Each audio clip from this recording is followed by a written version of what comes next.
बेंगलुरु में सेना दिवस पर आर्मी की शानदार परेड निकाली जा रही है, तो दूसरी तरफ आपको बता दें देश के कोने कोने में आज मकर संक्रांति के मौके पर धर्म ध्वज फहराया जा रहा है। दिल्ली से बाहर 75 साल में पहली बार सेना दिवस का आयोजन हो रहा है। बेंगलुरु के गोविंदास स्वामी ग्राउंड में आर्मी डे परेड का आयोजन हो रहा है, जिसमें सेना का शौर्य देखने को आपको मिलेगा। तो वहीं देश के तमाम तीर्थ स्थलों में लोग जो है मकर संक्रांति पर पवित्र स्नान कर रहे हैं और त्योहार मनाते हुए आपको नजर आएंगे। सुबह से ही आपको शानदार तस्वीरें दिखा रहे हैं। सीधे आपको बेंगलुरु लिए चलेंगे, सीधे तस्वीरें आपको दिखाएंगे बेंगलुरु से, जहां शानदार परेड का आयोजन हो रहा है। और ऐसा पहली बार है जब देखिए इस प्रकार का आयोजन दिल्ली से, देश की राजधानी से बाहर किया जा रहा है, क्योंकि आज सेना दिवस है।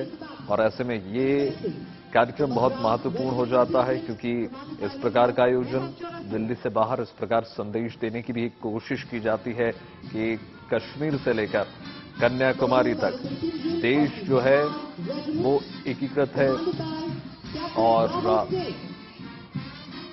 ऐसे में ये तस्वीरें बहुत महत्वपूर्ण हो जाती है। सेना दिवस आज मनाया जा रहा है, सेना अध्यक्ष जो है सलामी लेंगे।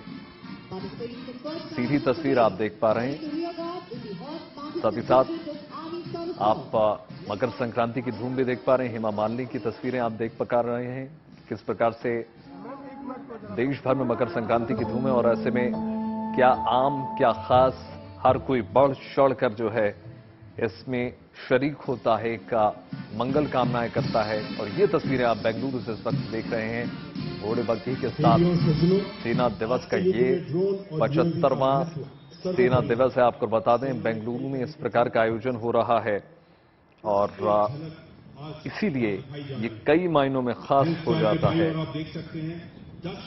तमाम प्रकार के कर्तव्य भी आपको देखने को इसमें मिल जाएंगे। और भारतीय सेना का ध्वज फहराता और आज देश की आन बान शान का ये दिन है। ड्रोन की ये शानदार तस्वीरें आप इस वक्त देख रहे हैं किस प्रकार। और तमाम पिछले विगत वर्षों से आपने देखा होगा कि ड्रोन के मामले में हिंदुस्तान की ताकत कितनी ज्यादा बढ़ी है। चाहे एक फॉर्मेशन की बात हो या फिर सुरक्षा की बात हो, ड्रोन की जो भारतीय सेना कमान के झंडे फहराते डिमांड बढ़ी है, ड्रोन की उपलब्धता बढ़ी है, साथ ही साथ यानी एग्रीकल्चर के क्षेत्र में किया जाता है। ये अलग अलग फॉर्मेशन में आपको नजर आएंगे। हिंदुस्तान का झंडा भी आपको शान से फहराता हुआ नजर आएगा। इस वक्त सीधी तस्वीरें गुड न्यूज टुडे के माध्यम से आप देख रहे हैं। शान जिंदगी ये तिरंगा इस वक्त आप देख रहे हैं आर्मी डे पर।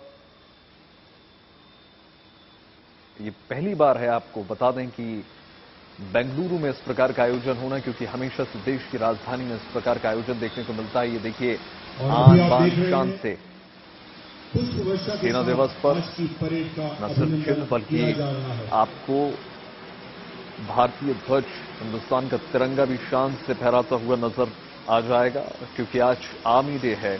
और ऐसे में जवान जो है हमारे देश के वान शान से सुरक्षा करते हैं, तभी हम अपने घरों में महफूज रहते हैं। ऐसे में ये दिन बहुत महत्वपूर्ण है आप सभी के लिए। शानदार तस्वीरें इस वक्त आप देख रहे हैं बेंगलुरु से। और यह जीवन समर्पित और चाहता हूं देश की धरती। समर्पण का काम होता है एक जवान का जब देश की कसम करता है। साथ ही साथ मकर संक्रांति भी है। और ऐसे में आपको सीधे प्रयागराज लिए चलते हैं, यहाँ पर श्वेता झा हमारे साथ जुड़ गई हैं। श्वेता, आज बहुत शुभ दिन है। श्वेता, सबसे पहले तो मैं आपको भी बहुत बधाई देता हूं और आप भी गुड न्यूज टुडे के माध्यम से मुंह मीठा करा दीजिए दर्शकों का। बिल्कुल वैभव, मैं कोशिश करूंगी, क्योंकि मेरी आवाज मेरा साथ नहीं दे रही है। यहाँ पर ठंड बहुत ज्यादा है और आपको मैं दिखाने की कोशिश करती हूँ। देखिए मकर संक्रांति के मौके पर यहाँ पर पवित्र नदी में यानी कि संगम में यहाँ पर आस्था की डुबकी लगाई जा रही है।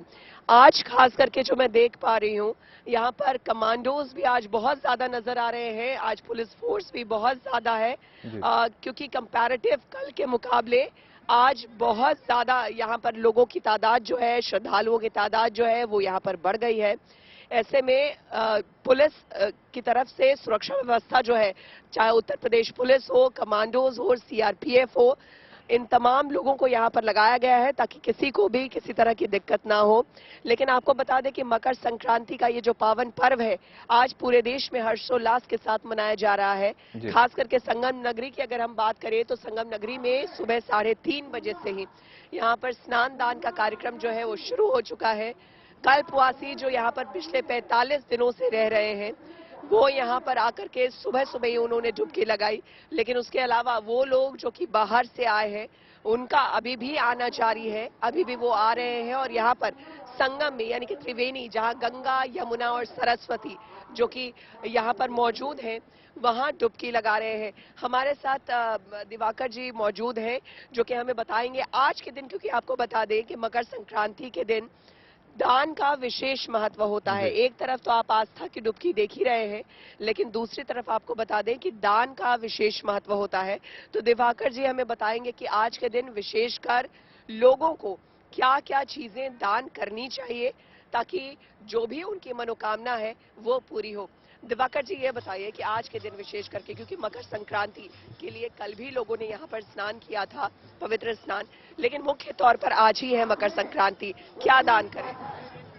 पहले तो सभी दर्शकों को मकर संक्रांति की ढेर सारी शुभकामनाएं। माता गंगा का आशीर्वाद आप सभी को पूर्ण रूप से प्राप्त हो। आप अगर स्नान नहीं करने आ पाए हैं तो हम आपके प्रतिनिधि बनकर मां गंगा से आराधना करेंगे, विनती करेंगे कि आप सभी की मनोकामनाएं पूर्ण करें। आज जो सूर्यदेव हैं मकर राशि में प्रवेश कर गए हैं और इसका जो पुण्य काल है उसका आरंभ भी हो गया है। तो ऐसे में दान का, स्नान के बाद दान का विशेष महत्व है और बिना दान के पूरा फल प्राप्त नहीं होगा। इसके लिए विभिन्न वस्तुओं का दान करते हैं। गंगा स्नान के बाद सबसे पहला जो कार्य होता है वो सूर्य आराधना होता है, शनिदेव की आराधना होती है, पूजन होता है। उसके बाद वस्तुओं का दान की प्रक्रिया शुरू होती है। इसमें जो वस्तुएं दान की जाती हैं उसका भी बड़ा महात्म्य है। जैसे तिल का दान करते हैं, गुड़ का दान करते हैं, चूड़े का दान करते हैं, दही का दान करते हैं, वस्त्र का दान करते हैं, ऊनी वस्त्रों का दान करते हैं। लेकिन यहाँ हम कुछ महत्वपूर्ण वस्तुओं की चर्चा करेंगे और आपको दिखाएंगे भी कि इसका कैसे दान होता है, किन मंत्रों के साथ दान होता है और आप दान का फल क्या मिलेगा आपको। वैसे माघ मास में देखा जाता है तो तिल का दान विशेष तौर पर महत्वपूर्ण माना जाता है। इसी महीने में खटतिला एकादशी भी पड़ती है कि उसका महात्म्य तिल के दान का विशेष बताया जाता है। इसलिए तिल का दान आवश्यक है, गुड़ का दान आवश्यक है। जरा हमारे दर्शकों को भी दिखाइए कि वो कौन कौन सी चीजें हैं जिसका दान। देखिए, हमें उड़द के दाल का दान जरूर करना चाहिए। उड़द के दाल का दान करने से राहु जनित जो दोष होता है, राहु का जो शुभ प्रभाव है वो प्राप्त होता है, नकारात्मक प्रभाव दूर होता है। इस कारण से उड़द के दाल का दान करना चाहिए। आज के दिन अगर हम करते हैं तो शनि का प्रभाव अच्छा प्राप्त होता है, राहु का शुभ प्रभाव प्राप्त होता है, केतु का शुभ प्रभाव हमें प्राप्त होता है। तो ऐसे में उड़द के दाल का दान हमें करना चाहिए। उसके बाद सूर्य देव की कृपा प्राप्ति के लिए, सूर्य जनित दोषों को दूर करने के लिए, शनि जनित दोनों दोषों को दूर करने के लिए गुड़ मिश्रित तिल का दान करना भी चाहिए। इससे पुण्य फल की प्राप्ति होती है।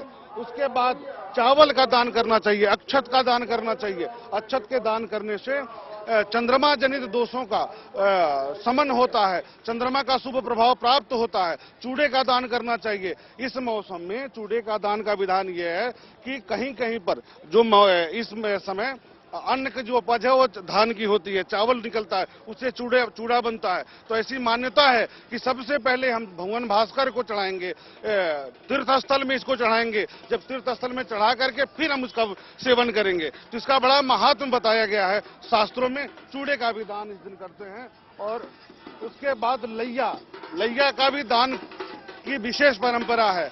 आज बड़ी धूम है संगम के नोज पर। बिल्कुल, देखिए मौनी बाबा भी आ गए हैं स्नान करके। ये जो पवित्र मौनी बाबा, मकर संक्रांति की ढेर सारी शुभकामनाएं। आपको आपके माध्यम से पूरे देश को बहुत शुभकामना है, क्योंकि सूर्य उत्तरायण हो गए हैं। आज के दिन से मंगल की अनंत इच्छाओं की पूर्ति करने वाली सारी सिद्धियां होंगी। भगवान की कृपा से माना जाता है जब सूर्य उत्तरायण हो जाते हैं तो जो भी आप इच्छा करते हैं ज्योतिष के अनुभव के अनुसार वह सारी इच्छाएं पूर्ण हो जाती है। और तीर्थराज प्रयाग में जब सूर्य उत्तरायण हो, मकर संक्रांति का पावन पर्व हो और संख्या 15 मतलब 6 की संख्या आ रही हो, तो जान लीजिए कि देश पर शत्रु का आक्रमण प्रभावशाली नहीं होगा। मेरा देश सकुशल रहेगा, मेरे देश के लोग विजयी होंगे, ऐसा ज्योतिषी अंक का लक्षण है। आज 15 तारीख है, 5 1 6 अंक जो है बगलामुखी का है, और ये बगलामुखी का जो अंक होता है, इस दिन अगर त्रिवेणी में डुबकी लगाई जाए संक्रांति की, शत्रु पराजित होता है। इसलिए लगता है कि मेरे भारत की विजय होना निश्चित है। हर क्षेत्र में, धन के क्षेत्र में, विद्या के क्षेत्र में, बल के क्षेत्र में और अर्थव्यवस्थाओं के क्षेत्र में भी भारत यशस्वी होगा, ऐसा ज्योतिषी अंक मकर संक्रांति का लक्षण बता रहा है। आज हमने आपको देखा, आपने दंडवत परिक्रमा भी।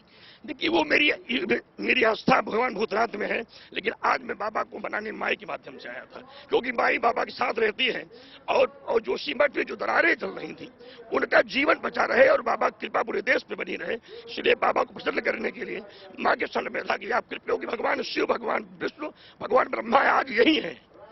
सारे देवता देव धनुज किन्नर नरश्रेणी सादर मज्जहि सकल त्रिवेणी सब प्रयाग में है। एक साथ देवताओं की कृपा प्राप्त हो, सम्मा के पास आए थे, तीसरा प्रयाग में आए हैं, इसलिए उसी उद्देश्य को लेकर के आज की परिक्रमा थी। मैंने यज्ञ किया और माई को तिल का लड्डू चढ़ाया कि तिल का लड्डू चढ़ाने से मेरे देश का संकट हटेगा, जीवन रक्षा होगी।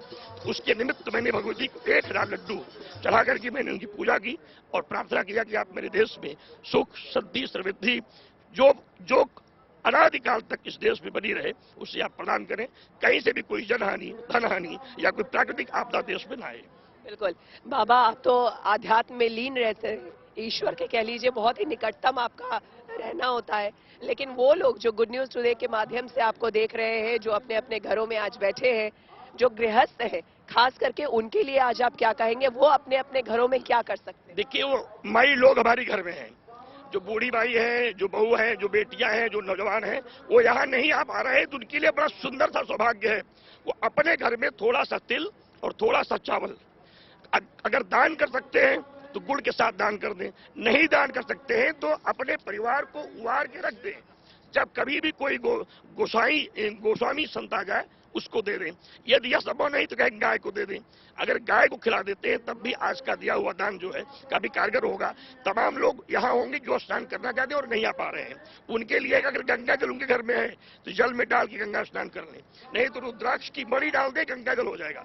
इस शास्त्रों की मान्यता है जहां गंगा जल न मिलता हो, रुद्राक्ष के स्पर्श कर देने से वो जल गंगा जल हो जाता है। यदि यह भी संभव नहीं है और आप सीमा पे इस देश को रखा रहे हैं तो केवल 100 बार गंगा जी का नाम ले लीजिए, 100 कदम चल दीजिए, त्रिवेणी की डुबकी लगाने का बराबर फल आपको प्राप्त होगा, यह शास्त्र कहता है। और यदि ये भी नहीं संभव है, आप बीमार हैं, अस्पताल में हैं, तो उनके घर वाले अगर उनके कान में हर हर गंगे कहा दें तब भी उन्हें मुक्ति और मुक्ति प्राप्त होगी। घर से भी आप, तीर्थ से भी, सीमाओं से भी, सदन से भी, कहीं से भी, जैसे आप यहाँ खड़ी हैं, मुहूर्त काल निकल जाए आपको बोलते बोलते तो आपको कैसे फल प्राप्त होगा? ये जो रेतियां स्पर्श कर रही हैं, अगर रेती स्पर्श कर गई तो दरस परस मज्जन अरूपाना हरे पाप का वेद पुराना। इनका स्पर्श भी जो है स्मरण हो जाए, पूजन हो जाए, बंधन हो जाए। गंगा चारों चीजों से कल्याण करती है, तो जो जहां भी है वहीं से अपने घर से दान कर दे, माँ गंगा का स्मरण कर ले। वहीं से जल ना हो तो सूर्य को जल चढ़ाने के बाद उस जमीन को स्पर्श करके तो मस्तक में, ललाट में, हृदय में, बाहों में लगा ले, तब भी वो पापाक्षय हो जाएगा और फलों की प्राप्ति होगी। बाबा ये बताइए कि आज के दिन खास करके बताया जाता है कि तिल का दान करना चाहिए, इसके अलावा और वो कौन कौन सी चीजें हैं जिसका लोग जो गृहस्थ हैं खास करके वो दान? देखिए, आज तिल का दान जो होता है शत्रुनाश के लिए होता है और रोग हरण के लिए होता है, लक्ष्मी की वृद्धि के लिए होता है। क्योंकि देवी भागवत में अगर सफेद तिल दान दिया जाए तो लक्ष्मी आपके यहाँ रहेंगी। रोगान शेषान पंच तुष्टा रुष्टा तो कामान सकलान अभीष्टान त्वामाश्रितानां न विपन्नराणां त्वामाश्रिताम् आश्रयतां प्रयान्ति सर्वा बाधा प्रशमनम त्रैलोक्यस्व अखिलेश्वरी एवमेव त्वया कार्यम अस्मद्वैर विनाशनम का प्रयोग शास्त्रों में है। अगर आप सफेद तिल दान करते हैं तो लक्ष्मी निवास करेंगी। आपदा, कूरग्रह, पापग्रह, तापग्रह, तापग्रह, नवग्रह, अरिष्टग्रह, जन्मग्रह के जितने दोष हैं क्या सब समाप्त हो सकते हैं। और यदि आप काला तिल दान करते हैं तो परिवार में आपके यहाँ विरोध की बुद्धि समाप्त हो जाएगी, बेटा आपका बुद्धिमान होगा, ग्रहों का प्रकोप है तो शांत होगा, बीमारियां हैं तो दूर हो जाएंगी, और यदि कोई निर्माण काम रुका है तो वह पूरा हो जाएगा। यदि आप गुड़ दान करते हैं आज उसके साथ, तो गुड़ दान देने से आपके यहाँ जो संतानें पैदा है वो वृद्धिशाली होंगी और जो पैदा होंगी वो सुयोग्यशाली पैदा होंगी। यदि चावल टूटा दान करते हैं और बिना टूटा दान, दोनों में अंतर है। टूटा हुआ चावल दान करेंगे महाराज तो लक्ष्मी प्राप्त तो होंगी लेकिन रुकेंगी नहीं। अगर बिना टूटा चावल दान करते हैं तो गई लक्ष्मी भी वापस आ जाएंगी। ये शास्त्रों का मत है। देवी पुराण में इसका वर्णन है, शिव पुराण में है। जहां भी तंत्र महाविद्याओं के प्रयोग हैं वहां दान की विधि के बारे में भी बहुत सारी चीजें कही गई हैं। आज कंबल दे सकते हैं, वस्त्र दे सकते हैं। जो अपंग लोग हैं इनको आज भोजन कराने से भी बहुत फल प्राप्त होता है। और अगर बेटियों को आज अगर आप भोजन कराएं तो उन्हें वस्त्र के साथ भोजन कराएं। तो घर में अपनी बेटियां हो तो उन्हें खिला दें, उनको वस्त्र दे दें और भोजन करा दें, तब भी आपको। अच्छा, इसमें ये भी बाबा कि क्या मात्रा का भी ख्याल रखना चाहिए कि कितना आप किस हिसाब से दान करें? देखिए, दान करने के लिए आप तो भगवती के सामने कह रहा हूं कि दान की कोई सीमा नहीं है। अणु अणियाम महतो महियाम, एक चावल भी दान करते हैं। कम से कम 3 चावल का विधान है। 3 चावल, 7 चावल, 11 चावल, 100 चावल, 1000 चावल, लाख चावल, 3 चावल कम से कम दान करें। अगर कोई लेने वाला ना हो तो माँ गंगा की जमीन को खोद के उसी पे रख दें, तब भी वो दान हो जाएगा। पृथ्वी को जो आप संपत्ति सौंपेंगे वह अनादिकाल तक दान की श्रेणी में स्थित है। तो जो भी आप दे सकते हो, ये नहीं कि आपकी बहुत धन देंगे तभी होगा। आप पास 1 रुपया है, 1 रुपये का भी दान करना चाहिए। अपनी सामर्थ्य, राजा हो, रंग हो, गरीब हो, अमीर हो, साधु हो, महात्मा हो, तपस्वी हो, विद्वान हो, लेखक हो, साहित्यकार हो, पत्रकार हो, पुलिस हो, दरोगा हो, डीएम हो, एसपी हो, अपनी अपनी सामर्थ्य के अनुसार दान करें। और अगर कुछ नहीं करने की हैसियत है तो एक चीज दान आप कर सकते हैं, अपनी पुण्य। जिससे हम लोग आज अपनी पुण्य राष्ट्र को सौंपते हैं कि मेरी पुण्य महाराज ले ली जाए और राष्ट्र की रक्षा कर दी जाए। क्योंकि मैं धनी संत तो हूं नहीं, धन तो मेरे पास है नहीं। मैंने जो तप किया है वो राष्ट्र को सौंप रहा हूं। तो तप दान भी बहुत बड़ा दान है। अपनी सामर्थ्य के अनुसार जो आप कर सकते हैं, सेवा कर सकते हैं, धन से, वस्त्र से, संपत्ति से, स्वर्ण मुद्राएं, जो भी दे, जो चाहे हर तरीके का दान। दान तो एक ऐसा संकल्प है जो किसी भी प्रकार से देने पर कल्याण करता है। गोस्वामी दास जी की मान्यता है कि अगर दान करते हैं तो केन प्रकारेण दान करे कल्याण, चाहे जिस तरीके से भी दान करते हैं, लेकिन दान कुपात्र को ना दें। आपको एक बात, जरूरतमंद है कुपात्र को ना दें। यदि आपने दान दिया और दान देने वाला व्यक्ति गांजा पिया पैसे का, तो मैं चैलेंज करता हूं कि उस व्यक्ति की लक्ष्मी नष्ट हो जाएगी। दान दे, मदिरा पान करेगा तो लक्ष्मी नष्ट हो जाएगी। दान दे, दान का दुरुपयोग होगा तभी लक्ष्मी नष्ट हो जाएगी। दान सुपात्र को ही दे जो आपके धन का सदुपयोग करे और दान की तरह ग्राह्य की जाए। ये नहीं कि दान किसी को भी दे दे, वो लेगा कि धन का दुरुपयोग करेगा।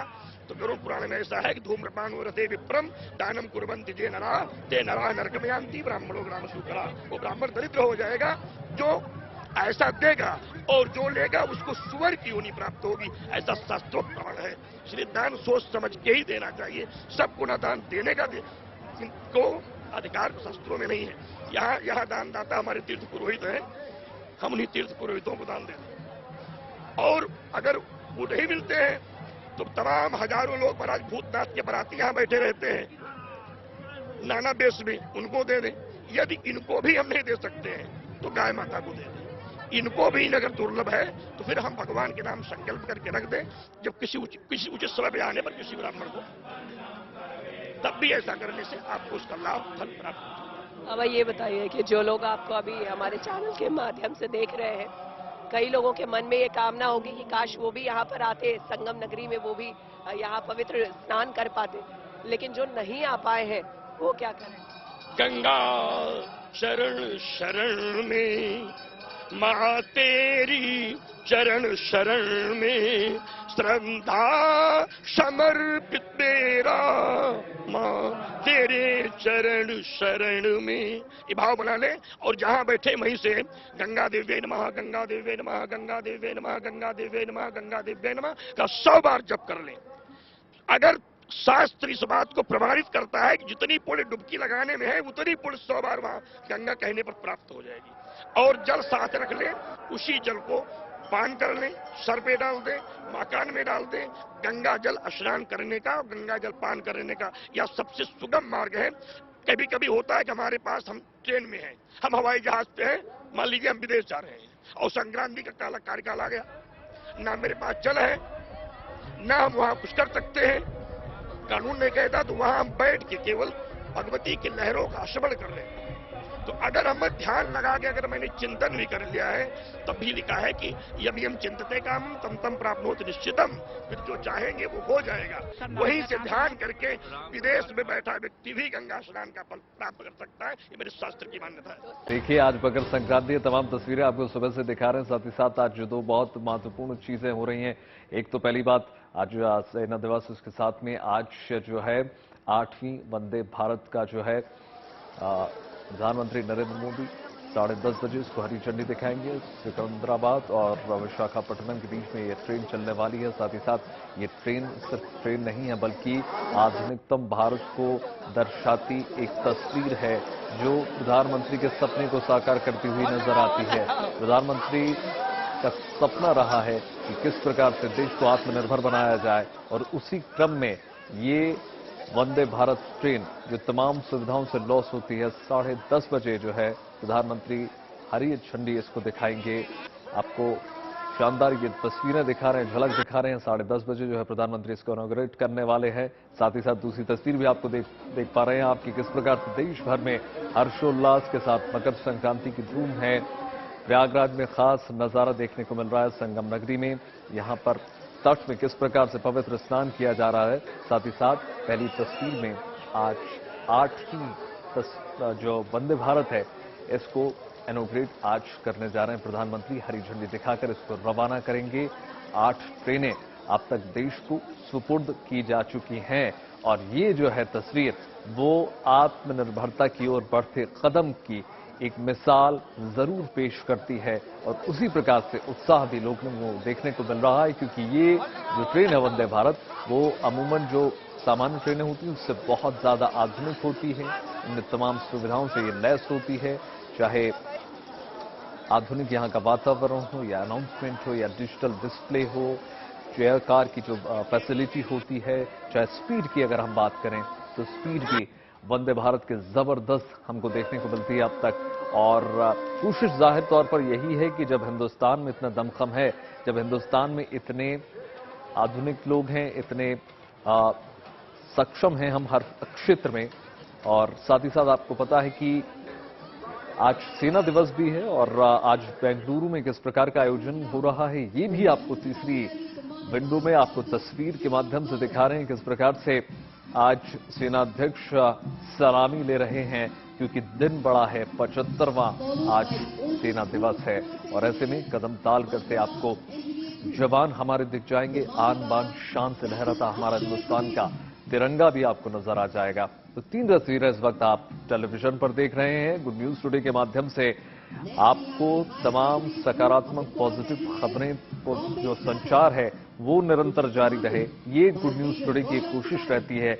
उसी के तहत ये 3 तस्वीरें आप इस वक्त टेलीविजन स्क्रीन पर देख रहे हैं। पहली तस्वीर आप देख रहे हैं किस प्रकार से वंदे भारत की जो 8वीं ट्रेन है वो देश को सुपुर्द की जा रही है। साथ ही साथ आप श्वेता हमारे साथ लगातार जुड़ी हुई हैं, और आपको सीधे प्रयागराज लिए चलते हैं और आपको दिखाते हैं शानदार तस्वीरें। क्योंकि देखिए, आज न सिर्फ दान का दिन है, आपका स्नान भी आपको करना है, पूजा पाठ भी करना है, जो दुखी हैं, दीन हैं, उनकी आपको सेवा करना है, उनको चढ़ावा चढ़ाना है, ये तमाम आपको कार्य करने हैं। साथ ही साथ तिल का विशेष महत्व है। ऐसे में Shweta, over to you.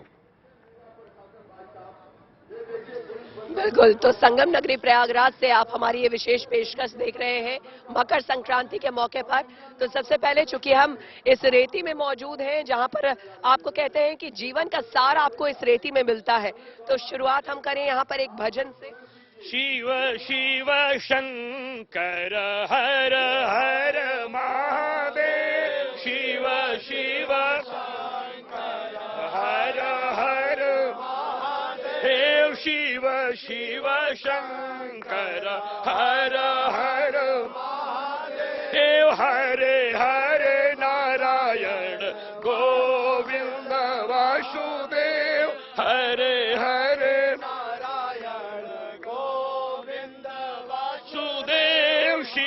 Shiv Shankar हर हर महादेव, हरे हरे नारायण वासुदेव, जब जब होई धरण तब हो धर्म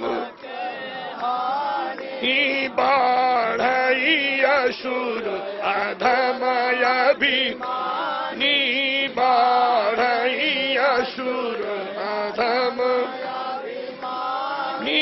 तब तब प्रभु धरि विविध तब तब प्रभु धरि विविध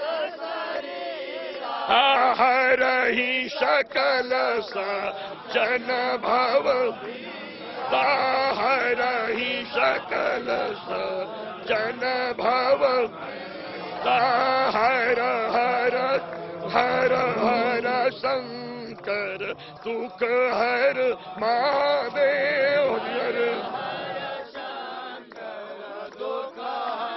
महादेव शिव शिव शंकर हर हर महादेव शिव शिव शंकर हर हर महादेव हे भरद्वाज मुनि पशहि प्रयागा भरद्वाज मुनि पशहि प्रयागा जिनहि राम पद अति अनुरागा जिनहि राम पद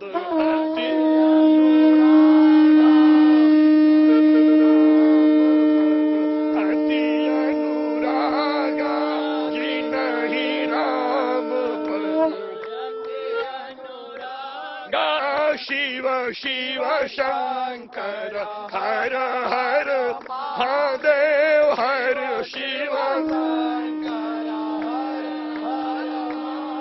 देव शिव शिव शंकर हर हर महादेव शिव शिव शंकर महादेव शिव शिव शंकर हर हर महादेव हर शिव शंकर हर महादेव हरे हरे नारायण गोविंद देव हरे हरे नारायण गोविंद तीर्थराज प्रयाग में जब लोग आते हैं इस भजन को इसलिए गाते हैं कि उनके यहाँ भगवान विष्णु भगवान शिव का जो प्रत्यक्ष दर्शन यहाँ प्राप्त होता है, तो इसलिए सारे लोग बड़ी भाव के साथ कहते हैं कि यहाँ जो श्रद्धा के साथ भगवान के दिव्य नामों का स्मरण करता है उसके पाप अक्षय होते हैं।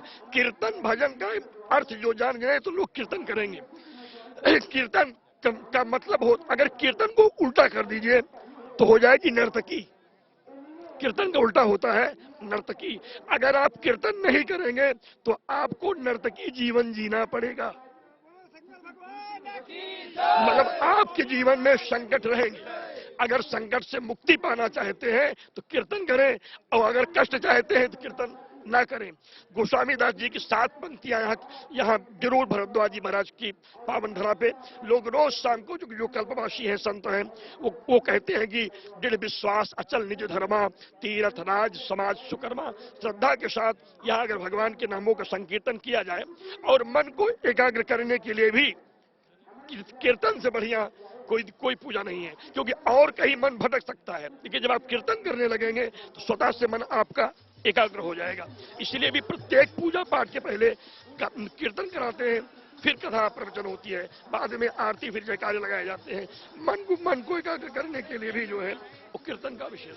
बाबा ये बताइए कि आज के दिन हम अक्सर ये जानते हैं, अगर हम संगम की बात करें तो यहाँ विष्णु जी का मस्तक है, लेकिन जब हम आपसे बात कर रहे थे या आपने जैसा बताया कि यहाँ ब्रह्मा भी है, यहाँ महेश भी है, उनका भी वास है, और यहाँ जो अक्षय वट है उसको लेकर भी आप जरा हमारे दर्शकों को जरा कुछ देखिए। अक्षय वट जो है, अक्षय का मतलब होता है न क्षय, जिसका कभी विनाश नहीं होता, लय हो चाहे प्रलय हो जाए, अक्षय वट कभी भी समाप्त नहीं होता।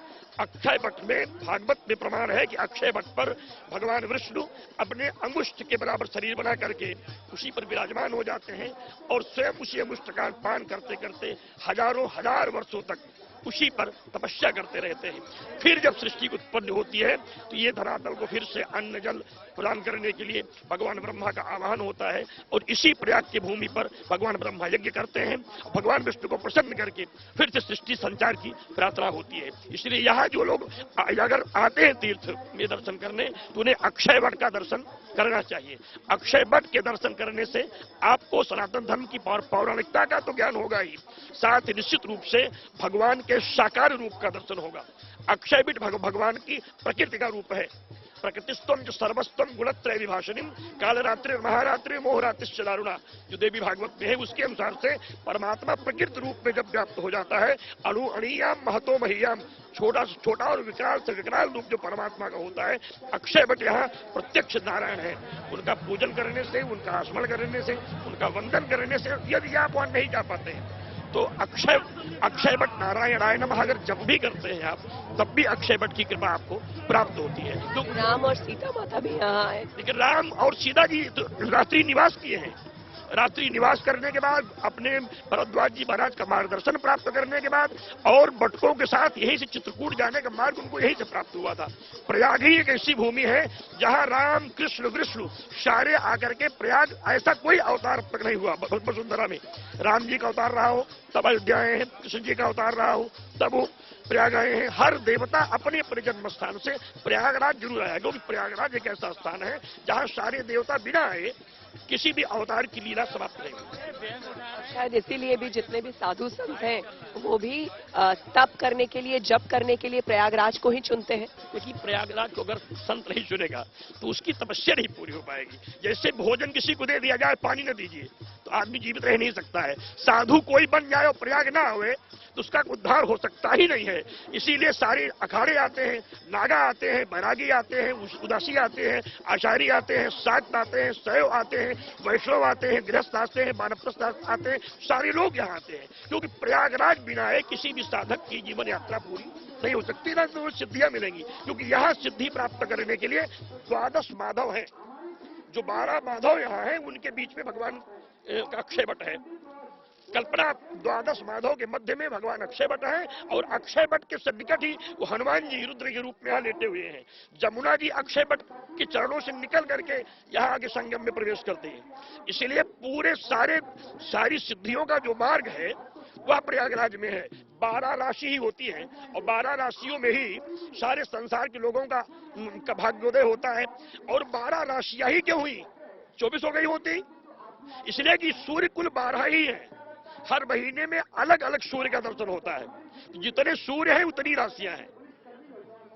तो सूर्य और राशियों की संख्या सम है और उतनी ही ज्योतिर्लिंग है हमारे यहाँ। तो 12 महीना है, 12 ज्योतिर्लिंग है और 12 ही राशि है। उन्हीं पर संसार के सारे लोगों का जीवन यापन चल रहा है। और 27 नक्षत्र हैं। 27 संख्या जो मेरे यहाँ है वह एक ऐसी संख्या है कि जो विजय को प्रदान करती है। तो हमारे यहाँ सब कुछ ज्योतिष के अंगों के अनुसार पूरा संसार चल रहा है। तो प्रयागराज जो है सारी सिद्धियों को देता है, मुक्तियों को देता है, भक्ति देता है। यदि आप नहीं मांगते हो, मान लीजिए हमको पता नहीं कि कोई मांग ले, तो बिना मांगे भी यहाँ मिलता है। यही और विशेषता है। खाली यहाँ पहुँच जाने से ही आपको सब कुछ, आपको कुछ मत मांगिए। तो गोस्वामी दास जी लिखा है कि आपन को मांगे नहीं और औरव नहीं सकुचाई, तो तिनके पीछे हर फिरे कबो की भूख आ जाए। प्रयागराज आप आ जाइए, लोगों की केवल सेवा करिए, परमात्मा भगवान पीछे पीछे सब देते जाएंगे। किसी मांगने की जरूरत यहाँ नहीं पड़ती। अच्छा बाबा ये बताइए, जो घर में खास करके लोग रहते हैं ना, उनको राशियों को लेकर भी बहुत कंफ्यूजन रहता है। उनको ये लगता है कि मेरी ये राशि है, ये राशि है। मकर संक्रांति के मौके पर खास करके भाई मैं अपने राशिवार कुछ ऐसा करूं, या कोई ऐसी चीज है जो हम राशि के बिना भी हम ऐसा कर सकते हैं? देखिए ऐसा है कि राशि एक तो जन्मांक के अनुसार होता है, एक लोगों के नाम के अनुसार हो जाता है, एक लोगों को दोनों पता नहीं होता है महाराज, कि ना उनका सही जन्म समय पता होता है और सही नाम पता होता है। उपनाम से तमाम चीजें होती हैं। तो अगर आप घर में भी हैं और अपने राशियों की प्रतिकूलता आपको दिखाई पड़ रही है, ज्योतिष के अनुसार आपको लगता है कि आपकी पूरक ग्रह, पापक ग्रह, सापक ग्रह, तापक ग्रह, नवग्रह, अरिष्टक ग्रह, ग्रहों से आप प्रभावित हो गए हैं, इन ग्रहों की शांति के लिए सबसे सुंदर तरीका है कि पीपल का पत्ता, जो पका हुआ पीपल का पत्ता हो उसको तोड़ लें।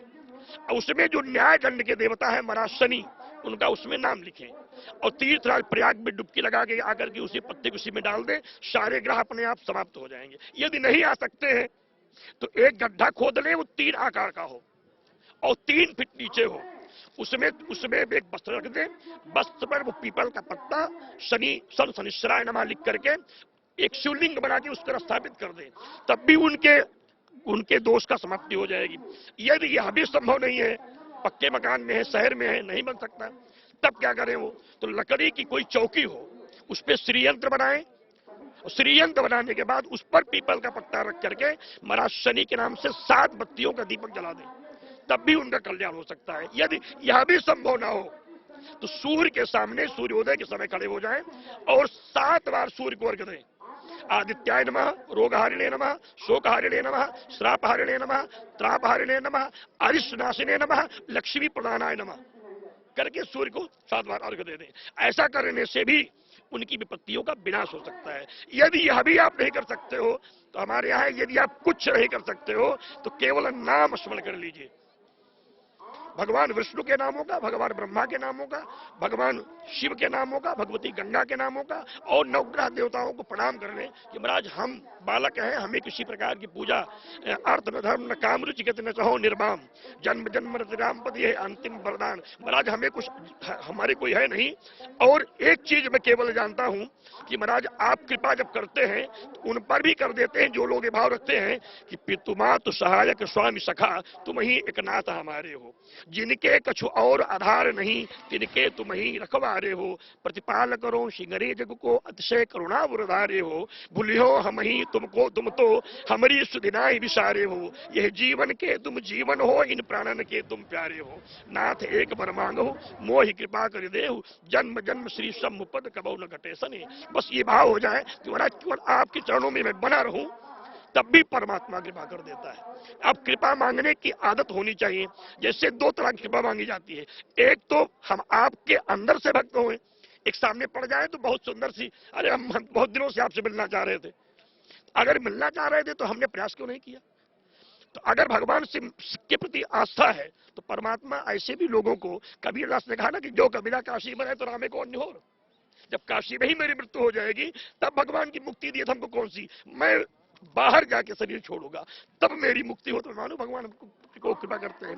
इसलिए जो लोग यहाँ नहीं आए हैं अपने घर पर भी रह करके वो माँ गंगा की कृपा प्राप्त कर सकते हैं, पर्व का प्राप्त कर सकते हैं, पूजा पाठ का फल प्राप्त कर सकते हैं। लेकिन एक चीज जान लीजिए, घर में पूजा करने से 10 गुना, घर में बड़ी बात याद आगे बता दें आपको, घर में पूजा करने से 10 गुना पुण्य प्राप्त होती है, घर के बाहर करने से 100 गुना पुण्य प्राप्त होती है, बाग में करने से 1000 गुना फल प्राप्त होती है, और तालाब किनारे का 10,000 गुना फल प्राप्त होता है, शिव के शिवालय में अनंत गुना फल प्राप्त होता है, तीर्थराज प्रयाग में जो फल प्राप्त होता है इसकी संख्या नहीं बताई गई है कि कितने अनंत गुना फल प्राप्त होता है।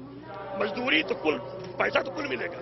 इसलिए भी लोग प्रयाग आते हैं कि अगर यहाँ हमने एक व्यक्ति को भी भोजन करा दिया तो करोड़ों व्यक्ति के भोजन कराने के बराबर फल देने वाला हो जाता है। इसलिए प्रयाग आने का विशेष महत्व है। नहीं तो पुण्यदान तब आप जहां भी करेंगे वहीं से आपका कल्याण होगा। लेकिन स्थानम प्रधानम न फल प्रधानम, स्थान की प्रधानता का विशेष मान्यता है सारे, और इस समय सारे तीर्थ यही हैं, सारे देवता यही हैं। इसलिए अगर यहाँ कोई अनुष्ठान पूजा पाठ किया जाए तो उसका फल कभी निष्फल नहीं होता है और अनंत गुना फल के साथ वो आपको कल्याणकारी दिया जाता है। बाबा ये भी बताइए कि मकर संक्रांति चूंकि कल जो है देर से शुरुआत हुई थी, उसकी 8:30 बजे के बाद से उसकी शुरुआत हुई थी, आज कब तक ये समय रहने वाला है? देखिए आज उदया तिथि में होने के नाते पूरे दिन रहेगा, ये जब 2:30 बजे तक विशेष इसका पूर्ण काल है, लेकिन उदया तिथि होने के नाते पूरे दिन लोग इसका लाभ प्राप्त करेंगे। और इसमें जो लोग भी अभिजित मुहूर्त में नहा लेंगे, जैसे 12 से 1 के मध्य में जो अभिजित काल आ रहा है, अगर उस समय स्नान करते हैं तो उन्हें राजयोग का फल प्राप्त होगा। नेताओं के लिए चाहिए कि उसमें स्नान करें। बिल्कुल।